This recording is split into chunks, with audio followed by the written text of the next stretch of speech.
Les Paranorfix, récit qui mêle fiction et histoire paranormale. Toute ressemblance avec un quelconque fait réel ne serait que pur hasard.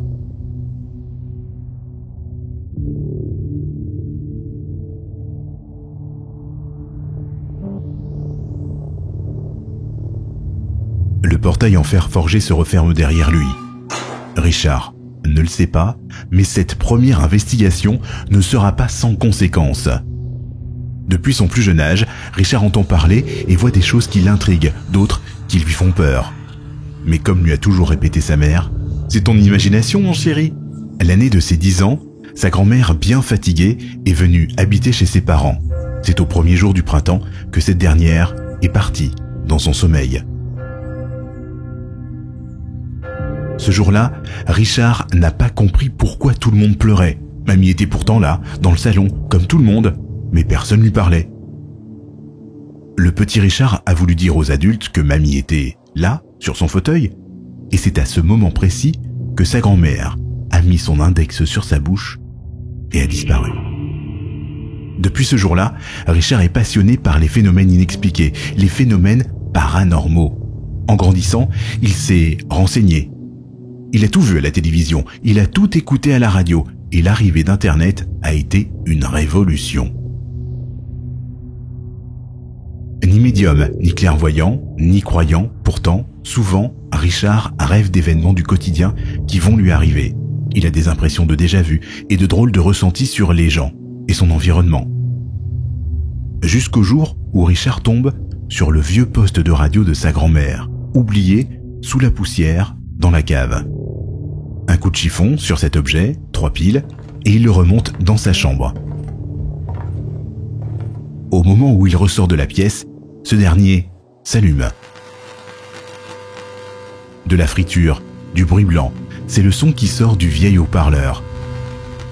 Richard sursaute, le son s'éteint aussi soudainement qu'il est apparu.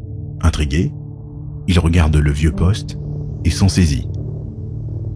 Ce dernier s'allume une nouvelle fois.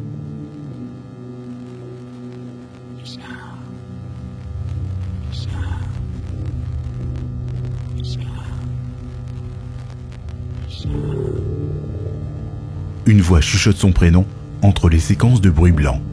L'atmosphère devient pesante et froide. Quelque chose est autour de lui. Puis plus rien. Aussitôt Richard se précipite sur son ordinateur et cherche, puis trouve la réponse au phénomène qui serait un EVP, Electronic Voice Phenomena, en français, un phénomène de voix électronique, PVE. Il s'en doutait, il avait vu, il en avait entendu parler. Pendant des heures et des jours, le poste reste allumé et Richard a les oreilles collées sur la radio. Il a bien capté des choses, mais rien de paranormal, seulement des stations de radio. Jusqu'à cette fameuse nuit, où bien installé dans son lit, il ressent une présence.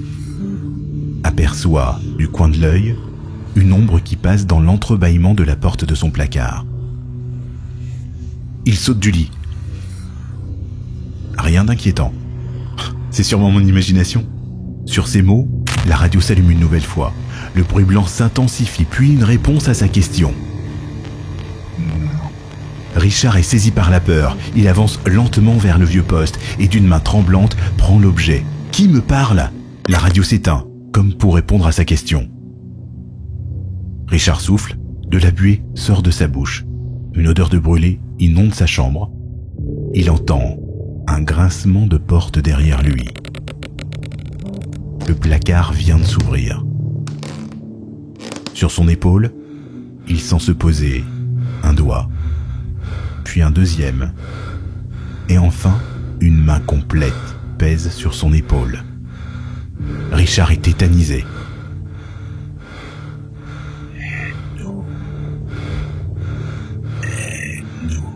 Deux mots lui sont susurrés à l'oreille. En une fraction de seconde, tout s'arrête. L'atmosphère de la chambre redevient paisible. Le jeune homme s'assoit sur son lit, allume sa lampe de chevet, ses mains tremblent. Il se remet progressivement de ses émotions, puis se glisse sous sa couette et se rendort, avec la lumière allumée. Durant son sommeil, il voit un chemin, de la brume, une grille en fer forgé, puis un alignement de tombes en pierre grisâtre, verdies par les mousses et moisissures perpétrées par le temps. Au milieu de ce cimetière abandonné, des gens debout. Un homme, une femme, 2 enfants, habillés de vêtements salis noircis et fumant. Il le fixe, le montre du doigt. Richard se réveille en sueur, un papier et un crayon, il écrit son rêve dans les moindres détails pour ne rien oublier et comprendre la signification de ce dernier. Durant la journée, les images restent dans son esprit. Il lui vient une idée, faire le tour des cimetières de la ville pour commencer. C'est pas dur, selon le plan, il n'y en a qu'un. Enfin non, 2, mais le deuxième est un peu plus loin, à la sortie de la ville, à côté de l'église abandonnée, en bordure de forêt. Mais ce dernier est voué à être rasé prochainement. Voilà, Richard a trouvé. Il a rêvé de ce cimetière. C'est décidé. Ce soir, il part explorer cet endroit.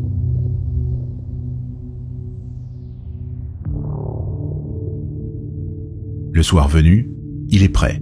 Son sac à dos, une lampe torche, la radio avec laquelle on lui a parlé, direction l'ancien cimetière.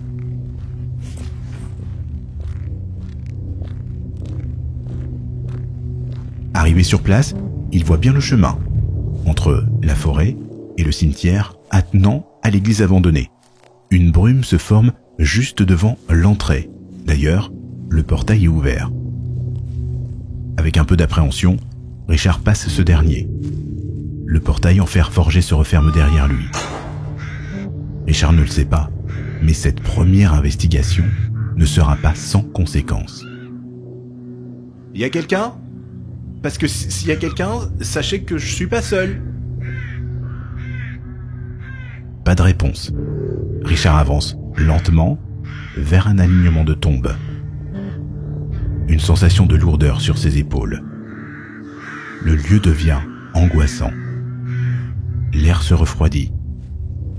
Richard entend un bruit de pas derrière lui.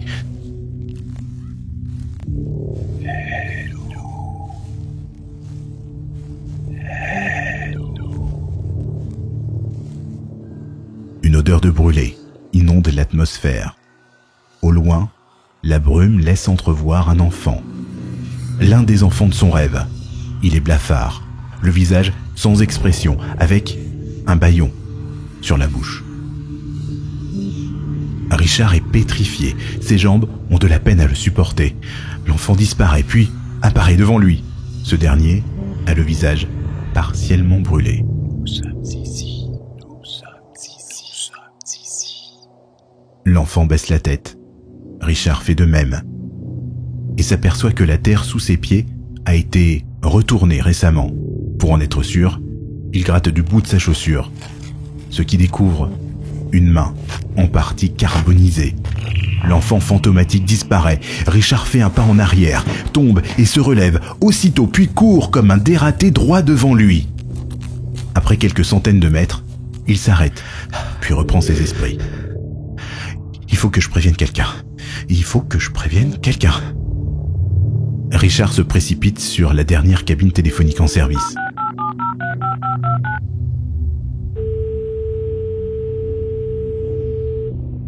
Commissariat, j'écoute. Il y a un corps brûlé, enterré dans le vieux cimetière, à la sortie de la ville. Un corps enterré dans un cimetière. C'est une blague? Je vous aurais prévenu. Richard raccroche le combiné et court pour rentrer chez lui. Quelques jours passent, il a essayé d'oublier cette soirée et sa découverte. Mais pas pour longtemps.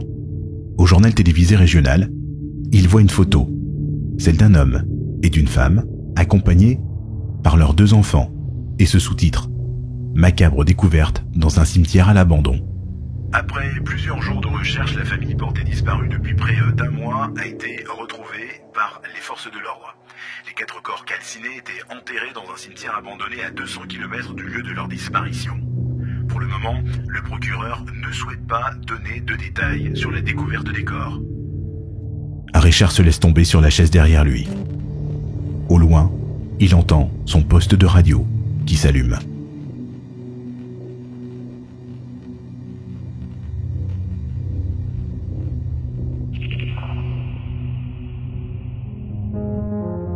Si vous avez aimé ce récit, vous pouvez mettre un pouce, un commentaire, vous abonner, vous êtes habitué. À bientôt.